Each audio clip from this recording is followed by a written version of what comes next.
Hello everybody. It's February 12th, 2016, and welcome to another comic book haul video. It's been about 2 weeks since I posted my last video. I have to really apologize to you guys for that. Just been really busy with work. Money's been kind of tight. And I've been meaning to buy, some books from some sellers that I usually purchase from. But, I've had to reschedule a few times. They've had to reschedule a few times. And, I was just finally able to get some of these books that I agreed to buy last week, today. So, the books I'm going to show you today, I got a few books to show you. I got a cool little eBay haul that I just got yesterday in the mail. And then I have about 8 books, which I purchased from my private seller.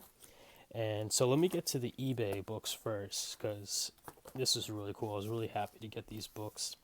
Have to shout out Gene Paulus Peter for putting me on this title, because once he showed me a few books on this title, I was immediately on eBay scouring the listings, trying to find some great deals, and I found this run for about $50, including shipping. So really excited about that. So the first book, we have Muppet Babies #1. Art, of course, by Marie Severin. The great Marie Severin. If you have a Hulk 102, you know who I'm talking about. I need to get my hands on that book as well. But just a little bit about this book. All these books from the Muppet Babies run, they just kind of, well, they're the print version of the actual stories from the TV show. So if you watch TV shows, you'll recognize a lot of these stories.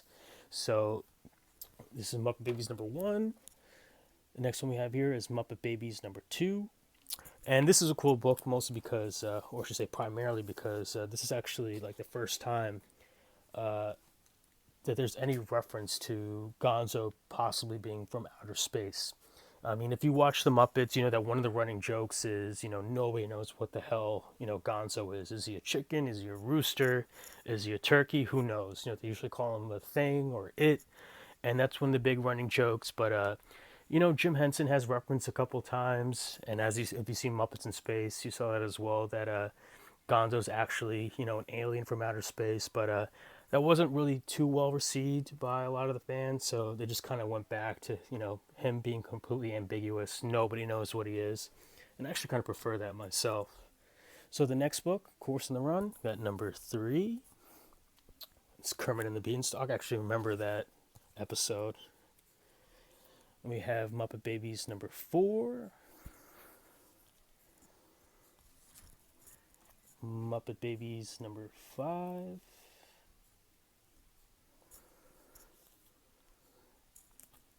Muppet Babies #6. Muppet Babies #7. We got Muppet Babies #8. We got #9. And this is a really cool cover as well. We got Muppet Babies #11. And then last but not least, as you see, I skipped one and did that purposely because this is the creme de la creme of the Muppet Babies title here. We got Muppet Babies #10. Just a really, really cool 25th anniversary border right here. Just a gorgeous cover right here. I've been really, scouring through eBay trying to find all the books with the 25th anniversary cover. Everything from Care Bears to Heathcliff to Masters of the Universe, G.I. Joe, X-Men. Just really want to get my hands on those books. Just love it. Let me give you a little close-up. Really amazing Marie Severin art right here. There's a little Kermit.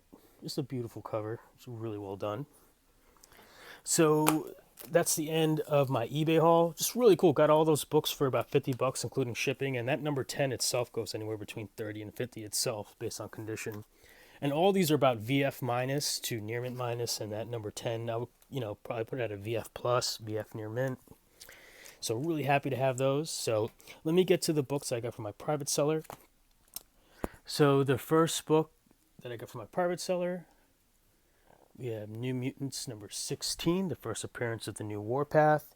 Really, really good book to get right now. If you haven't heard, I think they just greenlit X-Force as the next movie project for Fox. And of course, they'll find some way to tie it in with Deadpool, with that being such a huge success already, just a day and a half out there in the market. So, you know, you had the first appearance of Warpath, who's a key figure in X-Force, along with, of course, Cable and Domino, etc., etc.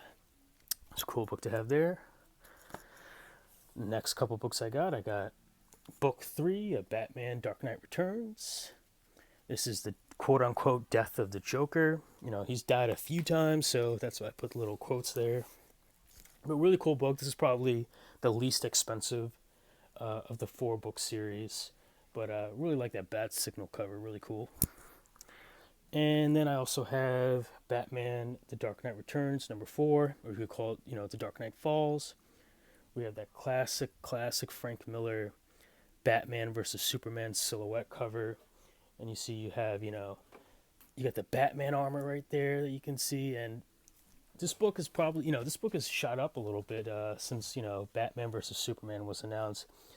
Near mint condition, to get around like $30 now, maybe 25. But, you know, this makes my 3rd copy of both Batman Dark Knight Returns number 3 and 4. So if somebody needs these books, you know, please shout me out in the comments or direct message. You know, we could work out a trade or something. And these are all both first prints, so nothing to worry about there. All right, the next couple books that I got from my private seller, we have Incredible Hulk, number 200, really awesome anniversary issue right here. We got a Rick Buckler, John Romita Sr. collab on the cover. This beautiful, beautiful cover. I'll just give you a quick close-up on that. That's really cool. All right, next one. Really happy to pick this up because it features probably, well, not probably, one of my favorite X-Men characters of all time. We have Incredible Hulk, number 161. Really awesome Hulk versus Beast cover right here by the late Herb Trimp. And also about this book, there's also the death of Mimic, who's actually a really cool character in the X-Men ethos. So there's 161. Next book, really happy to get. Don't have 180, don't have 181 yet. I should be getting 180 next week, so hopefully that happens, and I'll, you know, of course, show you guys right away. We got Hulk 182. So, of course, this is the first appearance of Hammer and Anvil, and also another interesting character named Crackerjack Jackson, who, I mean, based on that name, probably won't ever see the light of day in the Marvel Universe, but really cool book to have. Out of the 3 books, you know, it's not 181 by any means, but you got the 3rd appearance of Wolverine, or I guess you could call it the 2nd cameo appearance, because it is a cameo appearance, but it is the 3rd appearance. So really happy to get this. Really awesome cover as well. There's Hammer, and there's Anvil. You got the unstoppable force of Hammer and the unmovable object of Anvil. Alrighty, the next couple books got some Silver Age caps for you. Awesome Jack Kirby cover right here. Captain America 105. Just really love these, you know, 1960s Marvel covers. We have these bright yellows and reds and blues. It just pops so much, and just thought this cover was just so cool because you have, you know, Cap America, you know, zip lining across with his shield right there. So, I mean, nothing's really too special about this book except for, you know, it's a Kirby cover, and it's a beautiful one at that, but didn't have that yet in the collection, and I'm happy I do now.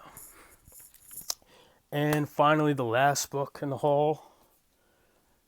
Happy to have this now. Really awesome Steranko art. We have Captain America 110. First appearance of Madam Hydra, who later becomes Viper. If you remember from the second Wolverine movie.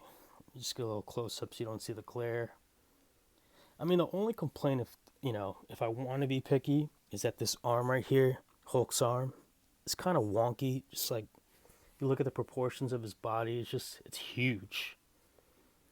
So, I mean, if you want to be, nitpicky, you could say, the proportions are a little off, but I still love the color, 1960s Marvel, can't go wrong.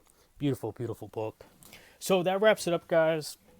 That's the haul for the week. Again, I apologize that it's taken this long for me to put up another video. It's been, it's life. Things happen. People are busy, so I'm sure you understand in terms of that. So I'll make sure I get my next video out next week promptly. I have some other cool Silver Age Marvel and DC for you, some other key issues. So, guys, thank you for watching. If you want to comment, please do. I'll make sure to always respond to you guys. And have a great weekend. Thank you for watching.